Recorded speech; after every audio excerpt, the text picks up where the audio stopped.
ariko iyo duhagaze nabi Yesu mu isezerano rya kera Imana yajyaga ivuga ngo ngo ko mwiruka se mubonye abaje bagenda n'amaguru ngo umunsi haje ab'amafarashi ngo umuntu umwe azaza bakange mwese mwirukanka kubera iki nta kikibakingira gihari. Uzabirebe ese ko ngiye kuvuga byinshi ntari nateguye kuvuga ariko reka mbivuge wenda hari uwo biri burengere. Hari umunsi icyubahiro cy'Imana cyashize muri Isirayeli mu gihe cy'umuhanuzi witwa umutambyi witwa Eli. Akajya hana abana be abica hejuru uwitwa Hofune na Finehasi. Akajya bahana abajeyi avuga ati ariko bana banjye hari ibintu mbumvaho. Maze bigeze igihe Imana inyura mu mwana mutoya w'imyaka 3 witwa Samweli. Iramubwira ngo ngiye kukubwira ibyo ngiye kuzakora muri iyi nzu. Imuhanurira uko bigiye kugenda. Hanyuma irangije iravuga ngo ariko rero nubwo bimeze gutyo haracyari icyubahiro cyanjye kizagaruka nyuma y'aho ngaho. Murabizi uko byagenze isanduku y'isezerano. Abisirayeli bagiye ku rugamba. Bajya ku rugamba bitwaje ngo Imana iri mu ruhande rwabo. Basanga Imana yagiye kera. Barangije baravuga bati se tubigenze gute? Bati mureke duhamagaze isanduku y'isezerano. Bazanye isanduku y'isezerano. Abisirayeli baravuga bati noneho mugiye kutubona. Maze Abafilisitiya baravuga bati mureke turwane kigabo. Ubwo Imana yabo yaje karatubereye mureke turwane kigabo. Uzi rero ikintu cyaje kuntangaza n'ikintu. Nubwo isanduku yari yahageze icyubahiro cy'Imana cyo cyari cyamaze kugenda. Kubera ko icyubahiro cy'Imana cyamaze kugenda isanduku yari yahindutse nk'isanduku isanzwe nubwo yari igifite agaciro imbere y'Imana. Maze Abisirayeli baracapwa barakubitwa bamererwa nabi. Maze uwitwa Hofune na Finehasi bagwa ku rugamba kubera ko ngo bari barabatangira aribo batwaye iyo sanduku bagwa ku rugamba. Maze umugore w'umwe muri bo agiye abyara umwana mwita ngo Ikabodi. Bivuga ngo icyubahiro cy'Uwiteka kirangiye muri Isirayeli. Bantu b'Imana nitutagarura igitinyiro cy'Uwiteka mu buzima bwacu nitutongera ngo tugaruke ku isoko mureke ibi bintu tubivemo. Mureke ibi bintu tubyite ko ari ibintu bisanzwe. Ariko niba dushaka kubona Imana niba dushaka ko Imana yubahwa mureke tubanze tuyubahe twebwe. Niba dushaka ko abantu hari hanze bubaha Imana mureke twebwe tubanze tuyubahe.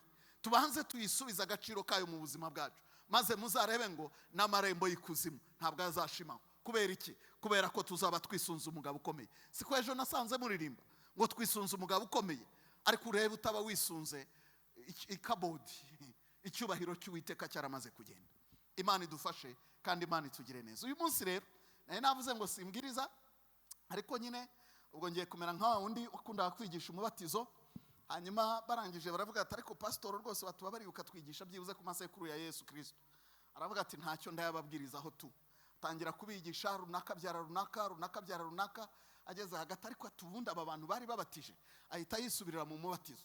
Nanjye rero ubwo nari nagerageje mvuga ngo rwose uyu munsi nditonda mbu umwana mwiza nsubire kuri gahunda ariko nyine iyo bije nuko byaje. Paulo niwe wigeze avuga ngo niba dusaze ku bwa Kristo ariko niba turi bazima ku bwanyu kugira ngo tubafashe. Mwihanganire rero uko mbivuze nuko bije ariko nzi neza ko Imana iri kumwe natwe. Uyu munsi rero tugiye gufata akanya dutinde ku kintu cyitwa imirimo. Ndibugerageze kugenda gake gashoboka. Ndibugerageze gusoma ibyanditswe byinshi bitandukanye.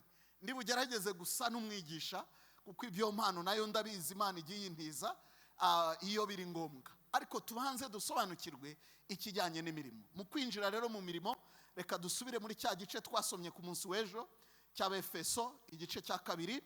Uyu munsi turi buze gusoma duhereye ku murongo wa 8 tugere ku murongo wa 10 hanyuma hatwinjize mu bindi byose tugiye kwiga muri uyu munsi. Abefeso igice cya 2 umurongo wa 8 kugera ku wa 10. Ijambo ry'Imana riravuga ngo mwakijijwe n'ubuntu kubwo kwizera. Ntibyavuye kuri mwe ahubwo ni impano y'Imana. Ntibyavuye no ku mirimo kugira ngo hatagira umuntu wirarira. Murongo wa 10. Kuko turabo yaremye ituremeye imirimo myiza muri Kristo Yesu. Iyi Imana yiteguriye kera kugira ngo tuyigenderemo. Imana yacu ishimwe cyane.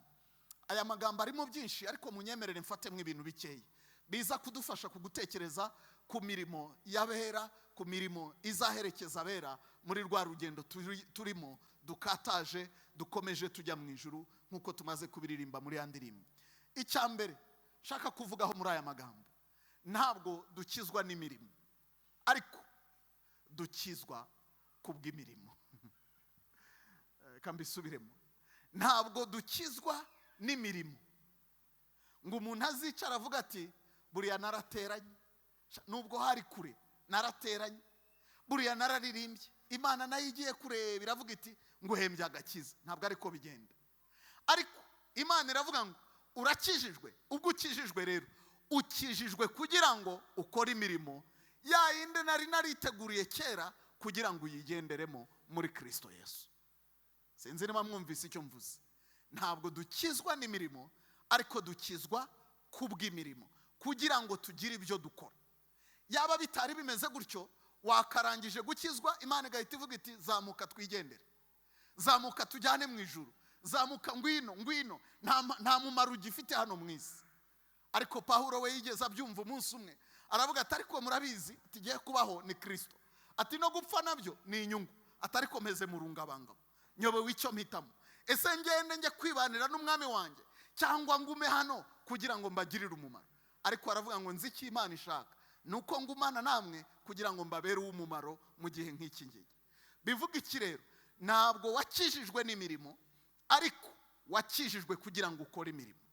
Ntabwo wakijijwe n'imirimo, ariko wakijijwe kugira ngo ukore imirimo. Icyo ngicyo ni ikintu dukeneye kumva. Icya kabiri nshaka kuvana muri aya magambo ni iri jambo ryavuze ngo turi abantu Imana yaremye, ituremeye imirimo myiza, ngo iyi Imana yiteguriye kera kugira ngo tuyigenderemo, ariko murinde muri Kristo Yesu. Ibi bintu iyo mbitekereje biransiga cyane. Njya nshimira Imana cyane iyo nibutse aya magambo. Kubera iki? Nzanga kubaho kwanjye ntabwo ari ibintu by'impanuka. Nakuriye ahantu mu cyaro, babana nyine bo muri Kigali, ibyo ngiye kuvuga bamwe ntibari bubimenye. Twebwe dukura ntabwo batuguriraga ibikinisho. Ubu ngubu abana bose bahita basigaye bavuga jya kungurira ibikinisho, jya kungurira ibikinisho. Twe dukura n'abandi bamwe bari aha ngaha wenda bakuzemo cyangwa bafite aho bakuriye hameze nk'aho nakuriye, ntabwo twe batuguriraga ibikinisho. Hari igihe rero iyo washakaga gukina n'imodoka waremaga imodoka, iyo washakaga gukina n'abana wihangiraga abana. Ntekereza ko ari byo byaduhaga ubwenge burenze ubw'ab'iki gihe, kubera ko byose bo babona babikoze babizanye gutyo. Ariko waragendaga ugatema umutumba, ukagenda ukawubaza, ukagenda n'umupanga utawushobora, ukajya ufataho ugakurura gutya kugira ngo ugerageze urebe ko warema imodoka. Hari igihe rero wafataga kondo ugatangira ugatoba utazi n'ibyo uri gukora, wagera hagati ukajya kubona ukabona havuyemo ikintu kijya kumera nk'umuntu. Icyo gihe induru ukayiha umunwa, ukabwira abandi bana yebo mwasha nimuze murebe naremye umuntu, nimuze murebe naremye umuntu. Ntabwo ari uko byagendekeye Imana ijya kukurema muvandimwe. Ntabwo yagize gutya ngo ujye kubona ibone araje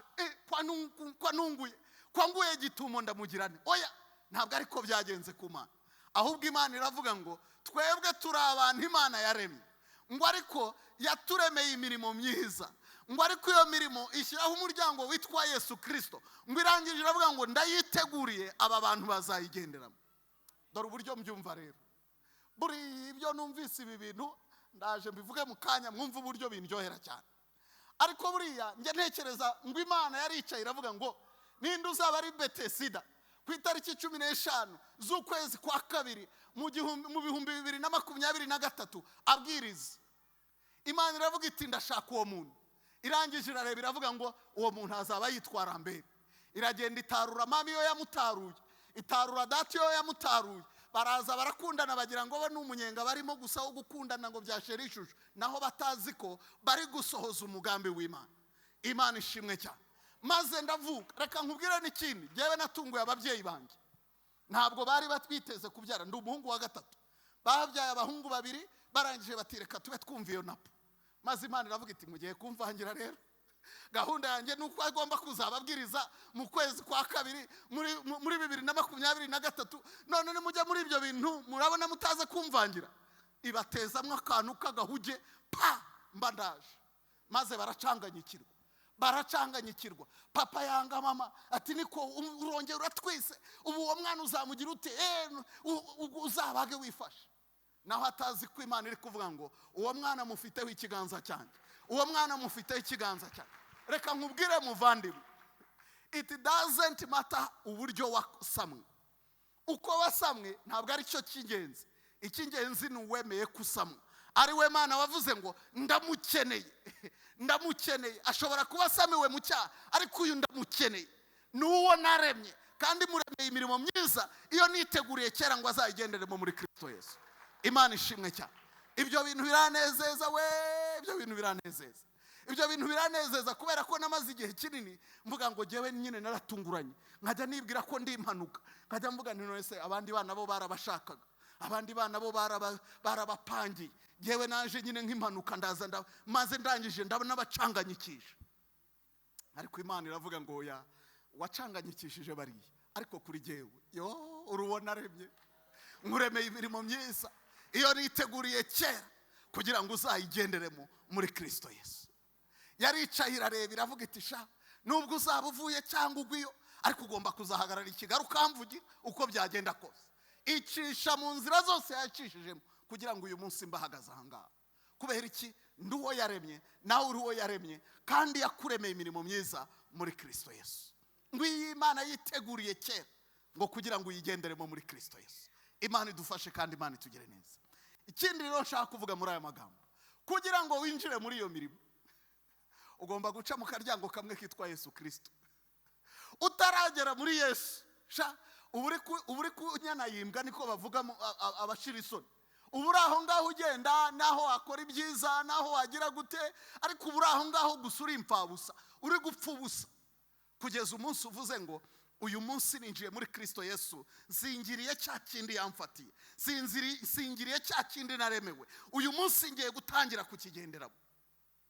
Niyo mpamvu byanteye gufata umunsi wose, ijoro ryose, kugira ngo turare tuvuze ku kintu cyitwa agakiza. Kuko kuvuga imirimo tutaravuga agakiza ni nko kubwira abantu batagira televiziyo ngo uyu munsi hari umupira, atanagira radio. Ubwo se uramubwira ngo bimumarire iki?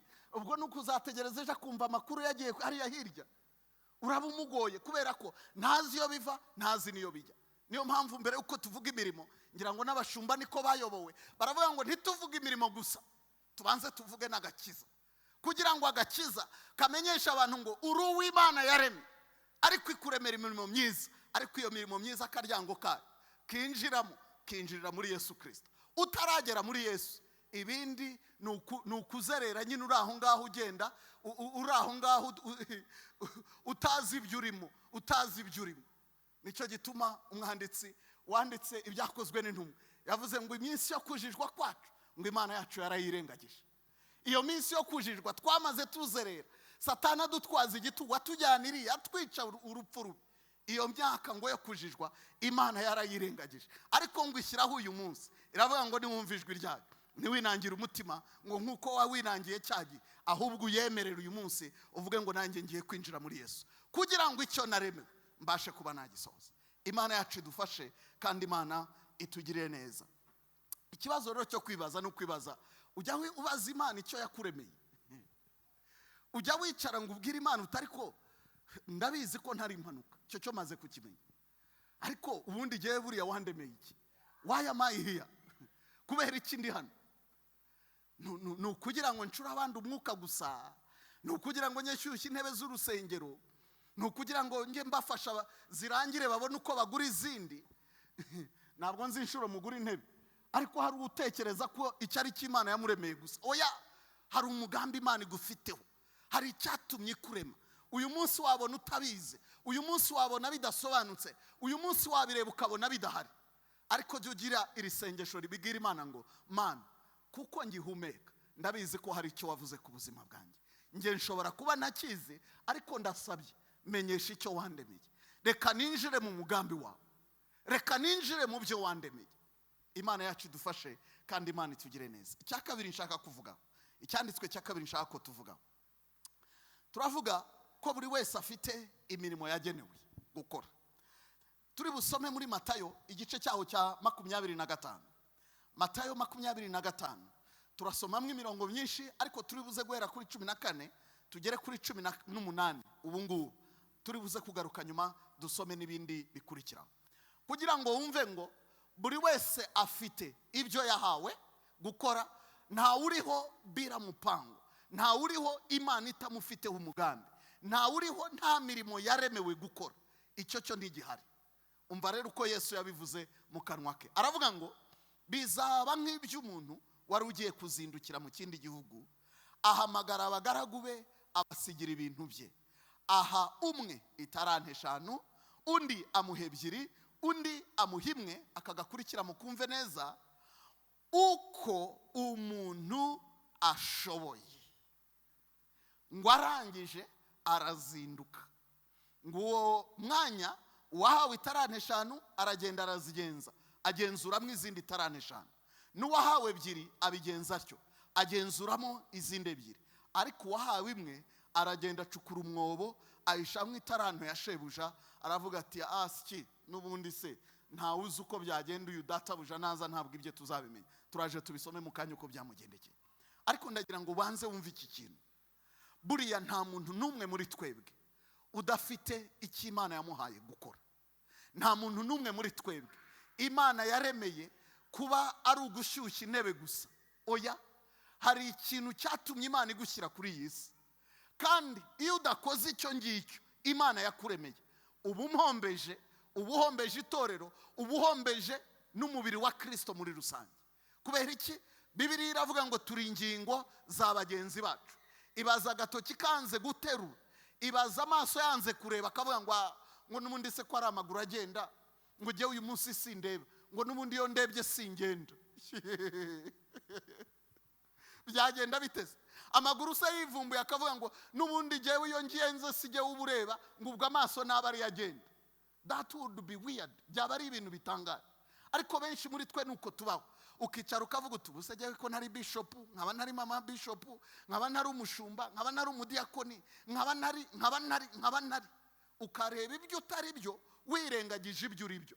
Reka nkubwire, uri umwana w'Imana. Imana yaremye mu ishusho yayo, kandi yakuremye igufiteho umugambi. Niyo mpamvu ntabwo izakubaza ibya bishop utari bishop, izakubaza ibyawe. Azabazwa ibye, nawe ugomba kuzabazwa ibyawe. Niyo mpamvu menya ko hari umugambi Imana ifite ku buzima bwawe. Menya ko yaguhaye ibyo ushoboye gukora. Menya ko ibyo yaguhamagariye irabizi ko ubishoboye. Aba bantu bose buri wese yahawe itaranto mu buryo butandukanye. Umwe ahabwa 10, umwe ahawe 5, undi ahabwa 2, undi ahabwa 1. Ariko Bibiliya yongeraho ngo buri wese uko ashoboye. Uko Imana yarebye ikavuga ngo capacity y'uyu muntu ni nuko nguko yabigenje. Ingorane zacu rero duhora twigereranya n'ibyo tutari byo. Wareba abandi bakora ukavuga ngo ariko buriya giye sinakora biriya. Kandi iyo ugiye gukora ibyo abandi bahamagariwe bitari ibyawe, urabyangiza, uteza mbuteyaje. Buriya abaririmbye mu mbabarire ntacyo mpfa namwe rwose, ariko mureke tubavugeho kubera ko nimwe muhora imbere nyine, kandi kubavugaho ntacyo muraza kumbabarira. Imana irabaho ubuntu mu mbabarire. Buriya uzarebe, nanjye nabaye muri korali, yewe nanashinze korali, nabaye n'umuhimbyi, yewe imirimo ntakoze n'imikeya mu rusengero rw'Imana. Ariko mva icyo nshaka kuvuga, iyo haje umuntu utazi ibyo kuririmba akaza ngo aje kubafasha kuririmba, rimwe na rimwe abazi ubwenge bamugira ngo ni umwenteriseseri wa korali. Kubera iki? Barabizi n'ibibeshya bakamwegereza mikrofone. Abandi baraza kuba bari kuririmba muri do, warahita yigira muri mi. Noneho ujye wumva, uzarebe na kadansi. Bamwe bagiye kubera ko je ntabizi, ngahita ngonga undi kuko aje jewe ari bwo nkigenda, ngahita mutsikura. Kubera iki? Ndi mu bintu bishobora kuba atari ibyanjye. Ariko iyo wagiye mu bintu byawe, uba umeze nk'ifi mu mazi, bikuzanira umugisha, byarangiza bikazanira n'umugisha n'abantu. Niyo mpamvu rero nkwinginga ngo rekeraho kwigereranya n'abandi, rekeraho gushaka gukora ibyo abandi bakora. Wegera umuremyi wawe umubwire ngo ndabizi ntabwo wandemeye ubusa. Ndabizi ntabwo wandemeye ubusa. Ntabwo wandemye kubera ko icyondo cyari kibaye cyinshi, wabona hari igisigaye ukavuga ngo reka turebe ikindi tugikoramo, reka tugikoremo naka. Ntabwo icyondo kingiza ari umusigara. Hari ukuntu abantu bareba babona nk'ibintu bisigaye bakavuga batari kubi ibyo turabikoresha iki, akareba akabikoramo ikintu kiri aho ngaho, atatekereje atagize gute. Ntabwo ariko we byakugendekeye. Oya, Imana yaragutekereje, iravuga ngo ndagushaka. Uzarebe icyo byayisabye kugira ngo uvuke, uzarebe icyo byayisabye kugira ngo ihuze mama wawe na papa wawe, uzarebe icyo byayisabye kugira ngo n'uyu munsi ubukiriwe. Kubera iki? Igufiteho umugambi kandi ibyigutekerezaho ni byiza.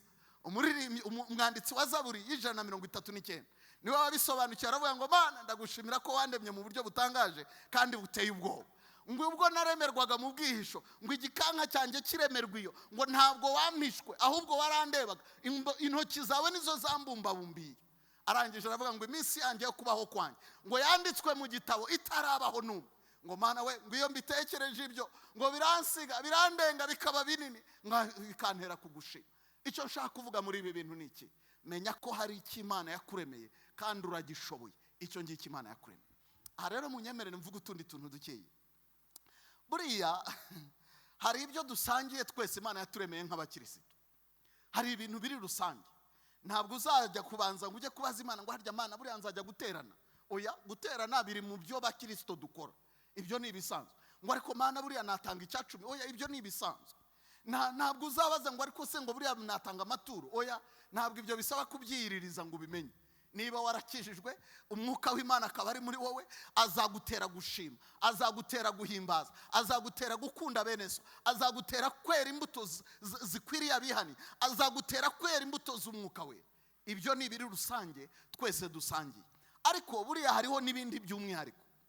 Hari iby'umwihariko byawe utabyihatamo. Abo dukorana bamwe hari igihe bajya bicara bakambwira ngo ngurambe turashaka kumera nkawe. Abwira nti murabishaka mushaka kumera nkanjye. Ubwo rero mwitegure mugiye gusubira mu buzima bwose nanyuzemo. Kubera iki? Kubera ko uwo ndiwe ntabwo ari ibintu by'impanuka, ntabwo ari ibintu byikoze. Mwabona bishop yicaye hariya ukavuga ngo ariko buriya gihe sinaba bishop. None se kutaramuka nuko utabishaka se. Impamvu utaraba bishop nuko hari urugendo yagenze, hari urugendo yagendanye n'Imana, hari inzira Imana yamucishije itumye uyu munsi yicaye aho yicaye uyu munsi. Nawe rero gendana n'Imana yawe, uyikurikire, uyitumbire, uvuge ngo Mana nanjye sinkurekura ntabanje kugera ahandi wampamagari. Ntabwo hazaba ari iriya ntebe, ishobora kuba ari iyo ngiyo wicayemo, ishobora no kuba ari iriya y'inyuma, yewe ishobora no kuba ari inyuma ya kamera nk'aba bagabo bari hano.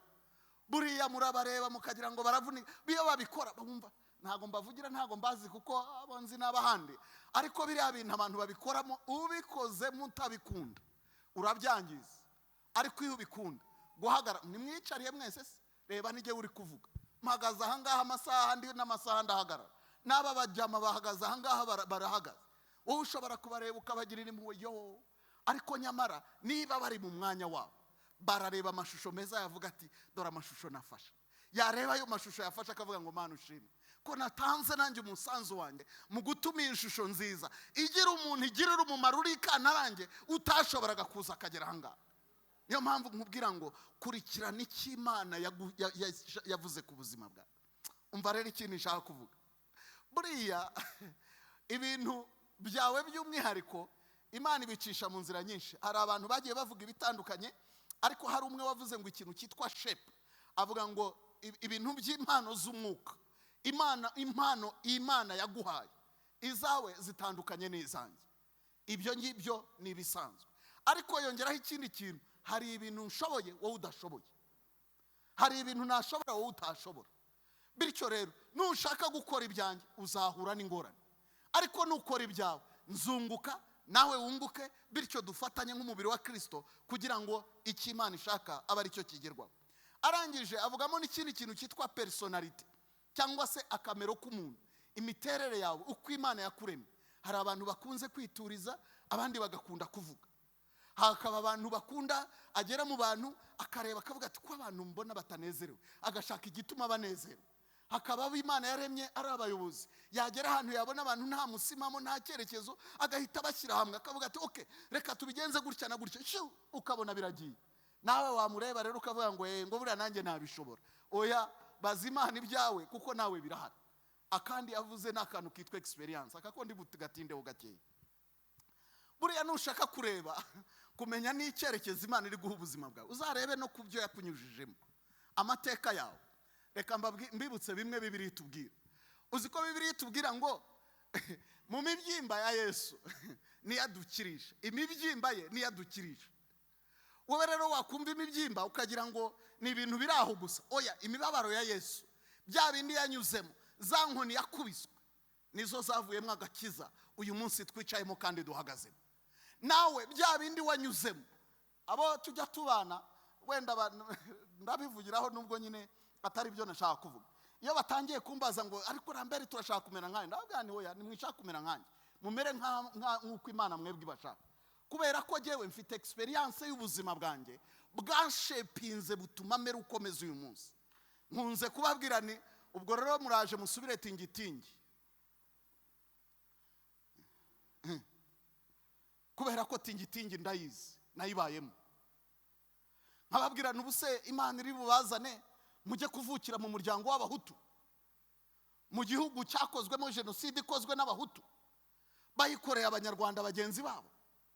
Ubuse muraza munyure muri ubwo buzima Imana iguhamagara uri umuvugabutumwa w'Umuhutu mu gihugu cyakozwemo jenoside ikozwe n'Abahutu? Kubera ko ibyo biri mu byangiza ibyo ndibyo. Ariko reka nkubwire, utaramara kwemera amateka yawe ngo wemere kurebana nayo uvuge ngo Mana ntabwo wibeshye unyuza muri aya mateka. Kuko bavandimwe, hari umunsi nifuje kuba umukongomani biranga. Hari umunsi nifuje kuvuka ndi umukongo, ndi ikindi kintu kitari umunyarwanda biranga. Kubera iki? Ndareba jenoside yakozwe n'Abahutu bene wacu, ndareba icyo cyasha kinyanditse mu gahanga, maze jyewe rero murabona n'amazuru Imana nta kintu yamaye yibeshye, nta kintu yamaye ngo impe gitoya. Ari amazuru yagiye kuyamiyamye rwose agize niyibeshye. Nje ntashobora no kubeshya ngo nje mpagarara mu bandi nje mvuga ngo urabona ngo songo you see ngo urabona ngo mbeshye ko ndi umuforomo, nsanga ibyo sinzabishobora. Avuga ne ko Mana ugiye no kumpamagara umpaye no kuba umuvuga butumwa muri iki gihugu. Ariko ntabwo ibyo byatunguye Imana. Ntabwo byatunguye Imana ko navukiye mu muryango navukiyemo. Ntabwo byatunguye Imana. Reka mbabwire n'ikindi nifuje kuba naravutse kera nko ku gihe cya Rwabugira, nkaba ndi umwe mu bajyanye nawe gufatijwe, nkaba ndi umwe mu bajyanye, ariko nari umwe mu bavutse nyuma ya jenoside aho bene wacu bakoze jenoside. Binjya ahantu biramvuna birandemerera, ariko nza gusanga ayo ni amateka yanjye, iyo ni shepu yanjye, ibyo ntaho nabihungira.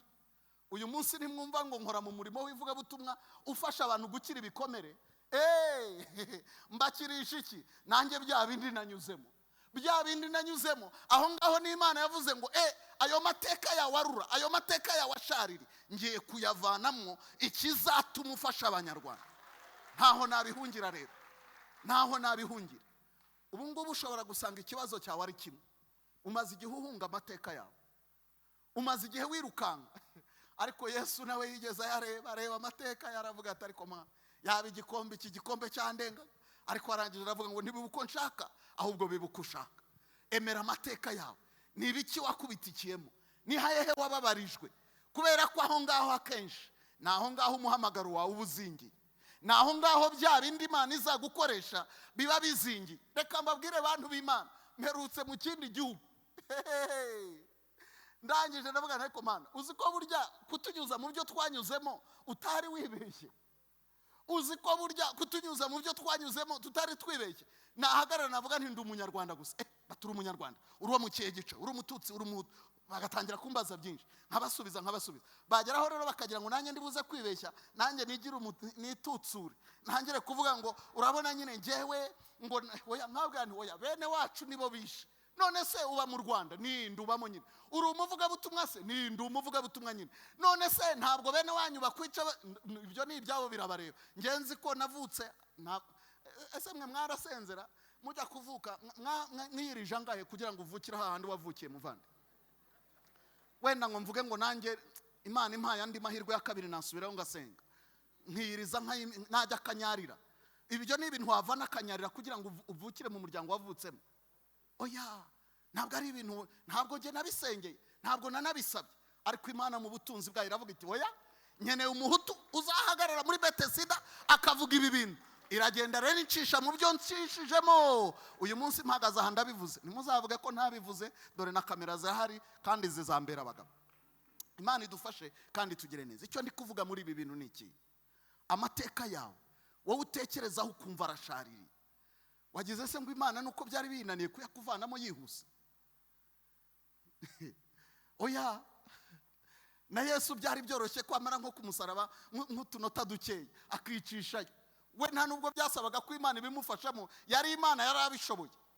Mujye mushimira Imana ko je ntari Yesu. Iyo nza kuba ndi Yesu, nari kujya ku musaraba mo gakeya nkabanza nkabareka bose bakaza bagera aho ngaho. Kandi umve buriya Imana igigira neza yohereje Yesu, niyohereza umujyama nkatwe cyangwa se nk'undi muntu. Kubera iki? Urumva abantu bose bari kukugeza bavuga ngo wakijije abandi, ngaho ikize se natwe udukize. Ka kanyama kitwa inarige itubamo yari gutuma mpita manuka nkavuga nti reka mbereke. Mwabonye ko navuyeho? Mwabibonye mwese? Mwabibonye? Nkongera nkisubizaho. Ariko we aravuga ati oya, ntabwo ari cyo Imana yantumye. Yemera kubabazwa, yemera kwemera uwo mubabaro, yemera kwemera izo mvune, yemera kwemera ibyo byose.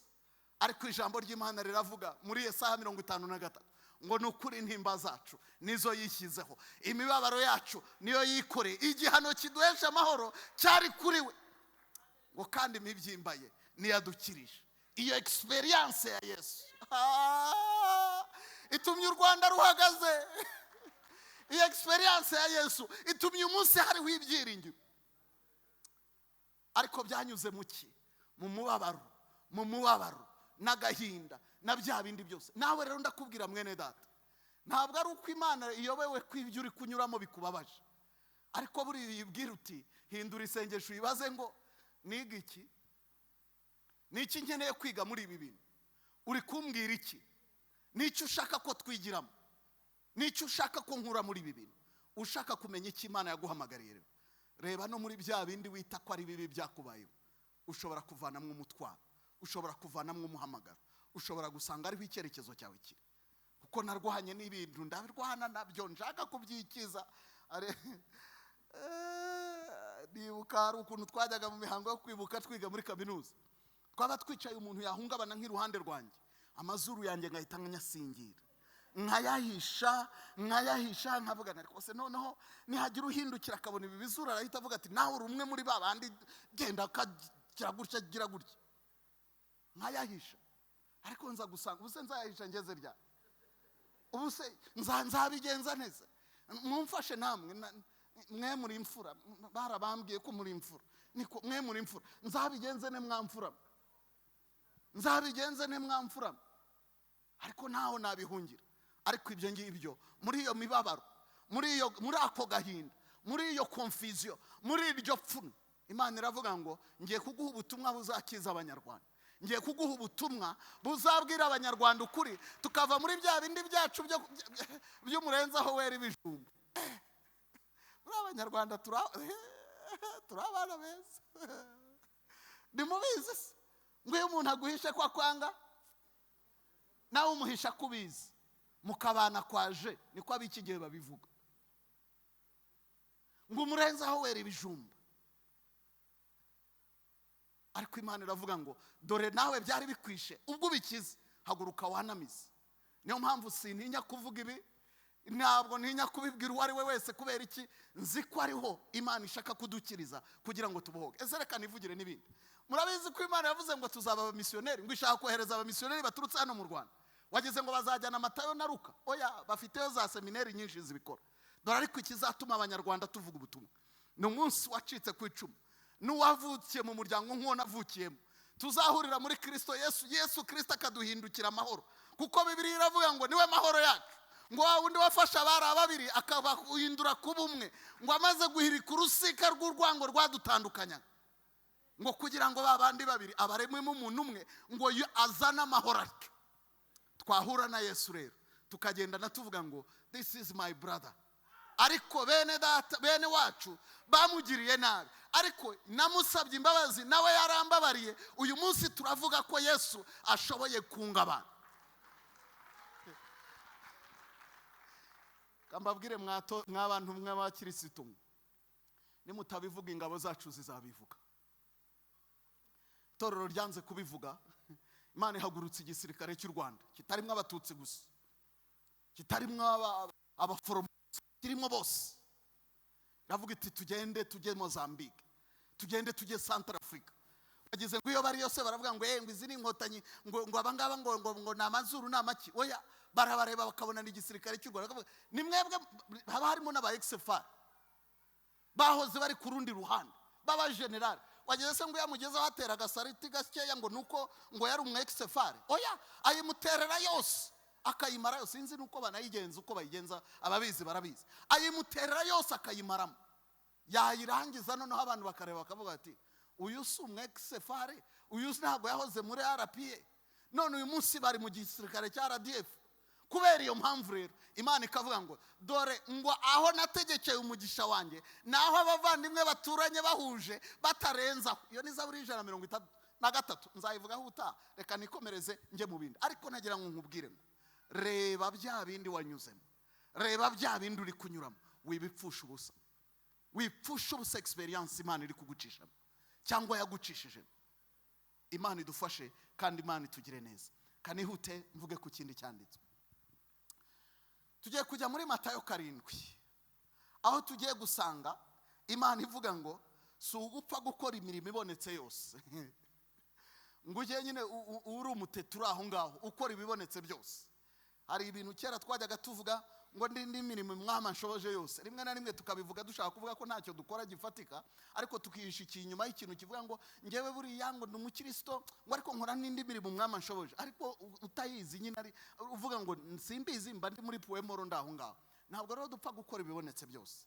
Umva rero uko Yesu we yabivuze muri Matayo igice cya 7, turi busome duhere ku murongo wa 21 tugeze ku murongo wa 23. Amwe mu magambo ntinya muri Bibiliya. Ijambo ry'Imana riravuga ngo umuntu wese umbwira ati mwami mwami, si uzinjira mu bwami bwo mu ijuru keretse ukora ibyo data wo mu ijuru ashaka. Benshi bazambaza kuri uwo munsi bati mwami mwami, ntitwahanuraga mu izina ryawe, ntitwirukanaga abadayimoni mu izina ryawe, ntitwakoraga ibitangaza byinshi mu izina ryawe. Murongo wa 23, nibwo nzaberurira nti sinigeze kubamenya, nimwumve imbere mwankozi z'ibibi mwe. Imana yacu tubabarire kandi tugire neza. Aya namwe mu magambo ntinya muri Bibiliya. Nyatinyira iki? Nuko umwami wacu Yesu, kimwe mu bintu mukundira, ntabwo yari umunyarwanda. Umunyarwanda niwe ushobora kukubwira A ariko ari kuvuga B. Yesu we rero ibintu bye yabivugaga yeruye. Nta nubwo yari yitaye ko akeneye abamuyoboka, aravuga ati ngiye kubabwiza ukuri. Maze arangije arababwira ati reka mbabwire, ntabwo abantu bose bavuga ngo mwami mwami aribo bazabona ubwami bw'Imana, ngo keretse gusa ukora ibyo data wa twese ashaka. Ako kantu rero kantera ubwoba, ako kantu kantera ubwoba. Kavuga ngo naho nakwihanyagura ngakora imirimo myinshi, nkikorera ngakora bya bindi bishoboka n'ibidashoboka, ariko bitarimo biri ku mutima w'Imana ko nkora, ibyo nkora ntacyo biba bimariye, kubera ko icyo ntabwo kizatuma mbona ubwami bw'Imana. Ndetse yakoresheje amagambo akomeye, aratubwira ati reka babwire na bya bindi nabatumye gukora, byitwa kwirukana abadayimoni, byitwa gukora ibitangaza, byitwa gukora bya bindi byose. Ati kuri uwo munsi benshi bazaza bavuge ngo twarahanuye, abandi bavuge ngo twirukanye abadayimoni, abandi ngo bavuge ngo twakoze ibitangaza, kandi byose twabikoze mu izina ryawe. Ariko iri jambo ndaritinya rikurikira ngo nibwo nzaberurira nibwo nzaberurira mbabwire ngo sinigeze kubamenya, nimwumve imbere mwankozi z'ibibi. Umva rero ikibazo nshaka kukubaza, ni gute kwirukana abadayimoni byaba kuba inkozi y'ibibi? Ni gute guhanura byaba kuba inkozi y'ibibi? Ni gute gukora ibitangaza byaba kuba inkozi y'ibibi? Ipfundo riri mu murongo ubanza wavuze ngo keretse ukora ibyo data wa twese ashaka, keretse ukora ibyo wa data wa twese ashaka. Ntabwo rero nituvuga imirimo izaherekeza abera, ntabwo ibyo ukora byose ariko bizaguherekeza ngo uzabihemberwe. Hari ibyo ukora ukaba ubikoze nk'inkozi y'ibibi. Kubera iki? Ntabwo ari byo biri ku mutima w'Imana, ntabwo ari byo Imana ishaka gukora. ibi bintu rero bituma nkunda Yesu cyane. Kubera iki? Ubundi yabigira ibintu biri open, twari kujya tugenda buri wese agashaka nk'ahantu nk'umuntu akajya yirirwa ashimira ya nguni iriya piriye, akajya yirirwa yishima avuga ngo ni ibi ngibi byo Imana yampaye. Kubera ko nta urugenzuzi, ukavuga uti ntacyo ubwo niba ari Imana yaguhaye nyine genda ukora ibyo ngibyo. Ariko Yesu aravuga ngo ntabwo nshaka ko mugenda ngo mujye kuba abakozi banjye, ndashaka ko mubanza mukabana nanjye, mukamenya umutima wanjye, mukaguma muri jye, amagambo yanjye akaba muri mwebwe, mukaba amashami aguma ku muzabibu, maze kubera ko mwagumye ku muzabibu mukera imbuto nshaka, mugakora ibyo nshaka. Ntabwo ari ugupfa gukora gusa dusize Kristo, ni ugukora dusunitswe na Kristo, dusunitswe n'umwuka wera. Kubera iki? Ibyo byonyine nibyo bizubahisha Data. Naho ubundi ugiye kuvuga ngo ni imirimo, hari iyo dukora tukaba tubaye inkozi z'ibibi, hari iyo dukora kubera ko Yesu atabiduhamagariye tukaba dukoze ibitari ku mutima w'Imana. Reka mbongerereho n'ikindi cyanditswe, Yohana 5:19, na Yesu yavuze ayo magambo. Buriya mu bantu nkunda Yesu imbaraga za Yesu zirakomeye cyane. Yesu yarashoboye byose. Yesu yashoboraga gukiza abantu bose. Yesu yashoboraga gukora ibitangaza. Yashoboraga kubwira abantu ati murekeraho guteka, nzajya buri gitondo ntubura imigati mubone iyo murya. Ariko nubwo yari afite izo mbaraga, ntabwo yazikoresheje atumvise icyo ari kuvuga. Nicyo gituma aho ngaho havuga muri Yohana akavuga ngo ntacyo umwana akora atakibonanye se agikora. Ntacyo mbasha gukora keretse icyo mbonye papa ari gukora, ikiri ku mutima w'Imana. Niyo mpamvu atakijije abantu bose. Mu gitondo cya kare yarazindukaga akajya kubaza papa, akavuga ati uyu munsi nze gukiza nde? Aturi buhure na Mariya Magadalena abari gukiza, abandi bose ubihorere. Atuze kujya ku kidendezi cya Siloamu uri buhahurire n'umuntu nubwo hari abandi barembye, ukiza uri umwe gusa. Ibyo nibyo biri ku mutima wa papa. Ariko ibazi yaba ari wowe wari guhita ushinga clinique y'ibitangaza, ugahita uvuga uti muze mbarambika ikiganza gishyushye, buri gihe ukaba ari ibyo wirirwamo gusa. Ariko Yesu we yategaga amatwi akavuga ngo ndakiza gusa uwo papa ashaka kwakira, ndabwiriza aho papa ashaka ko mbwiriza. Hari umunsi baje baramubaza bati twakuze twashaka kutubwiriza, arababwira ati oya, gahunda yaha yarangiye, ubu tugeze hehe? I Kaperinaumu niho hagezwe. Ariko twebwe turakora we, tugakora n'ibyo atadutumye tugakora. Ariko mwumva izindi mbaraga za Yesu. Wagize ngo gusubira mu ijuru nuko ibyo gukora mu isi byari birangiye. Hari hakiri abanyabyaha na ba Petero bari bakingijegajega, ariko arangije asenga isengesho wowe utashobora gusenga. Imagine iyo muza kuba mutangiye nko kubaka nk'ahantu mwamaze gusiza, mukumva nka bishop aravuze ati umva rero bantu b'Imana, igihe cyanjye kirageze, ngewe ndagiye. Ndabizi ko mwese mwari gutibika mukiruka. Kubera iki? Kubera ko mwari kuvuga adutayemo hagati. Ibyo bisa n'ibyo Yesu yakoze. Bakiri aho ngaho bagifite ubwoba bari Yerusalemu, babunze bafite ubwoba, bavuga bati baradukubise. We yitangira raporo kuri se, muzasome Yohana 17. Aravuga ati Data, ibyo wantumye gukora agenda birangije. Ubahiriza umwana wawe. Aturabizi nta numwe mu wampaye natakaje keretse umwana wo kurimbuka. Atari ko hari icyo ngusaba, aba bantu rero ubarindire muri iyi si, dore genda agarutse ariko babasigayemo, kandi hari umubi, ubarindire muri iyi si. Singusabye ngo bakuremo, ariko ubarindire muri iyo si. Arangije asaba n'ikindi gikomera, avuga ngo ariko hari ikindi nkwisabira papa, ubahe kuba umwe nkuko nanjye nawe turi umwe. Arangije atanga raporo, ajya ku musaraba. Hanyuma nyuma y'uko amaze gupfa, amaze kuzuka, amara iminsi 40 yereka abigishwa be. Arangije arababwira ati ciao, yiciraho. Abayobozi twakora ibyo ni bakeya. Benshi hari igihe twovastaying, tukaguma ahantu dukora imanda yacu yararangiye, tukasigara tutagikorera Imana, dukorera Satani. Kubera ko twagumye ahantu turi kwangiza ibintu gusa. Tega amatwi wumva icyo papa kubwira. Niki papa ari kukubwira gukora? Nakubwira, hari umushumba umwe nakunze yitwa cyane ni umushinwa ari kuba muri Amerika, afite igitorero kinini. Umunsi umwe Imana iramubwira iti rero iby'itorero byawe birarangiye, ugiye kongera ujye kujya mu muhanda kubwiriza. Umugabo atitaye ku myaka byamufasha, asezera ku bakirisito, abasigira abandi bashumba, ati jyewe niyemeje gukurikira Yesu, ntabwo niyemeje kuba muri uru rusengero, niyemeje gukurikira Yesu. Asiga abakirisito asubira ku muhanda ajya kubwiriza abandi bantu. Kubera iki? Azi ko icyo akeneye gukora ni ikiri ku mutima wa papa, nicyo azahemberwa. Ntabwo azahemberwa ibyo abantu bakomeye amashyi, ntabwo azahemberwa. Buriya nimukajye mwumva mvuga ibi byose mvuga, ndabizi ko ntari popira, ndabizi ko abantu babinziriza, ariko ntavuze ni ndahita mwikiza. Nibyo Petero yavuze, aravuga ati muhitemo abantu b'Imana, tubumvire cyangwa twumvire Yesu. Ati rero mu gihe mukibitekerezaho, reka mbe mbakuri inzira ku murimo. Ntitwakwiyumanganya ngo tureke kuvuga ibyo twiyumviye, ibyo twirebeye, ubundi bisigaye mu bigenza uko mushaka, ariko uwo mwami we tugiye kumuvuga bicaho byagaciro.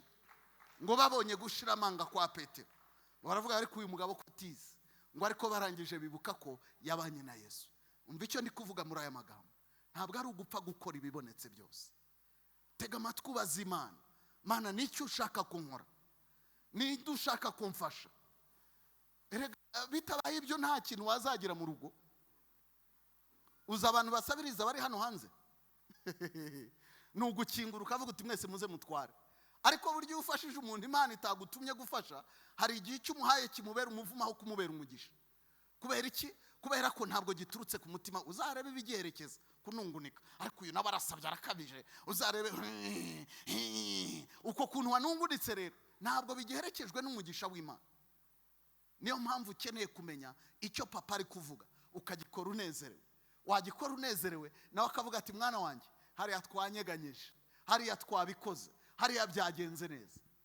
Ariko hari byinshi dukora Imana yareba ikavuga iti umva, mwumve imbere mwankozi z'ibibi, kuko ibyo muri gukora bitahuye n'ubwami bwanjye n'ibyo nshaka.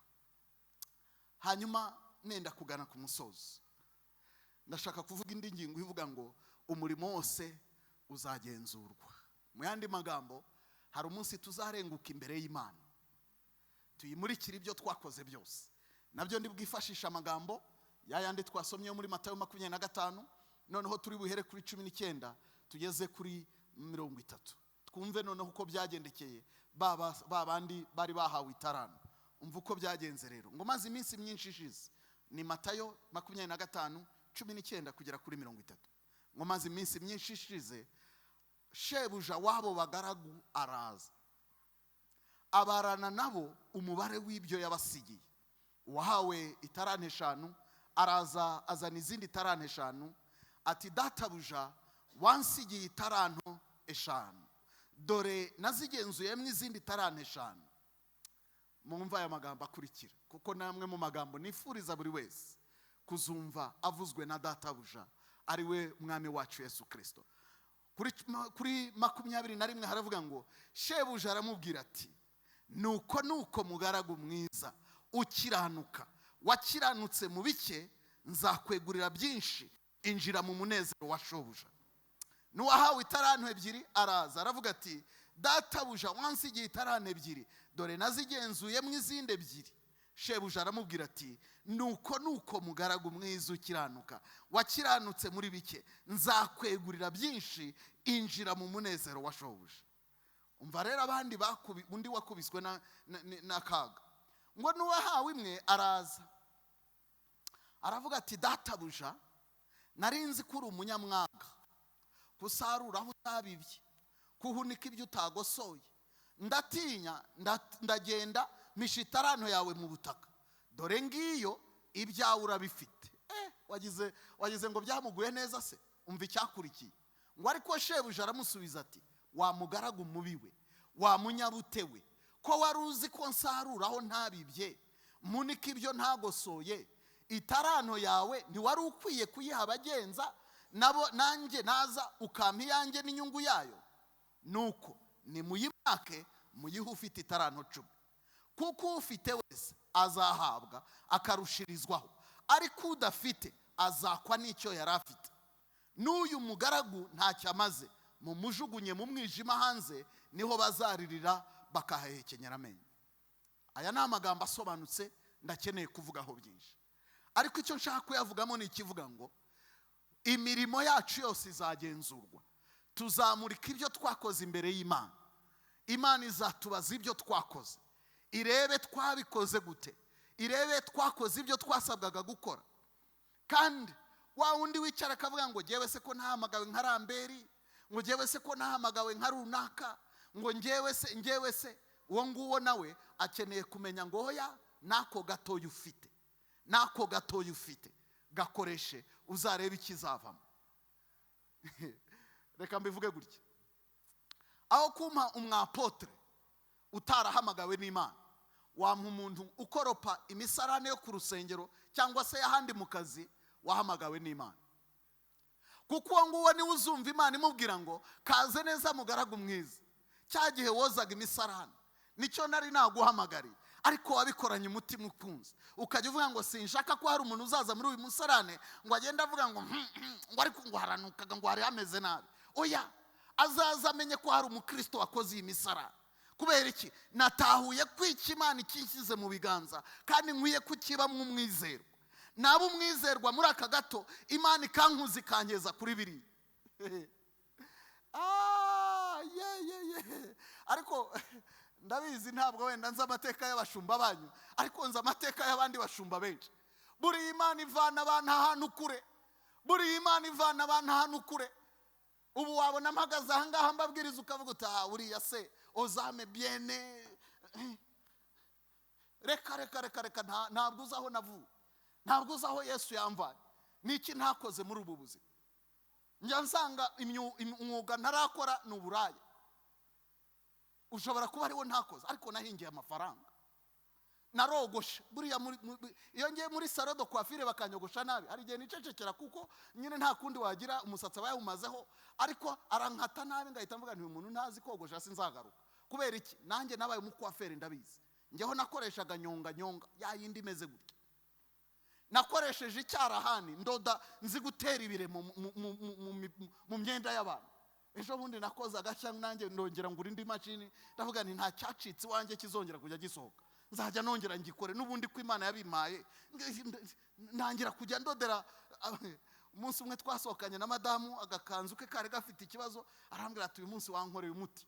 Nari nahuye n'ikibazo, umwenda nashaka kwambara wagize ikibazo. Nambwira ni humura, iminota 2 gusa ninyabya mu cyumba ndagenda ndagakora, hanyuma ndakamuzanira. Ariko ubu wandeba ukavuga uta ozame biene, ntabwo uzaho nanyuze. Ariko icyo nshaka kukubwira muri ibi byose, wisuzugura twatundi duto Imana yaguhaye. Kuko nuba umwizerwa muri utwo duto, nuba umwizerwa muri cya kindi kitagaragara, uzareba uburyo Imana izakugirira neza. Reka bivuge, uyu murimo nyoboye witwa RR Ministries hano mu Rwanda, hano banyita ngo ndi diregiteri. Ariko muzi aho byavuye? Natangiye ndi umusemuzi, bigeraho njya ku buhanga bw'ibyuma nk'abari abajama bicaye hari, nkajya amenya uburyo batsura kano batsura na kariye. Nzi gufata mu mutwe ibyo unyeretse ndabyumva, ariko ntuze kumbwira fiziki iri inyuma yabyo. Oya, uko unyeretse numbwira ngo ngarukiriza aha ndahagarukiriza. Ibyo ndabikora ndabirangiza. Ariko uyu munsi wumvise ngo ndi diregiteri, wagira ngo nyine navutse ndi diregiteri. Bumwizerwa muri bike, ubundi wemerera Imana izakuzamure mu gihe gikwiriye. Mu gihe gikwiriye Imana izakugira neza. Umva uko Pawulo yabivuze abwira Abakorinto ba mbere. Urwandiko rwa mbere Pawulo yandikiye Abakorinto mu gice cya 3, uhereye ku murongo wa 10 ukageza ku wa 15. Ndasoma ayo magambo, ubundi ndinda yabasomera gusa, ubundi dusenga Imana. Abakorinto ba mbere igice cya 3 umurongo wa 10. Bibiliya iravuga ngo nk'uko ubuntu bw'Imana nahawe bungana, nashyizeho urufatiro nk'umwubaki mukuru w'ubwenge, undi yubakaho. Ariko umuntu wese yirinda uko yubakaho, kuko nta rundi rufatiro umuntu abasha gushyiraho keretse urwashyizweho, ari rwo Yesu Kristo.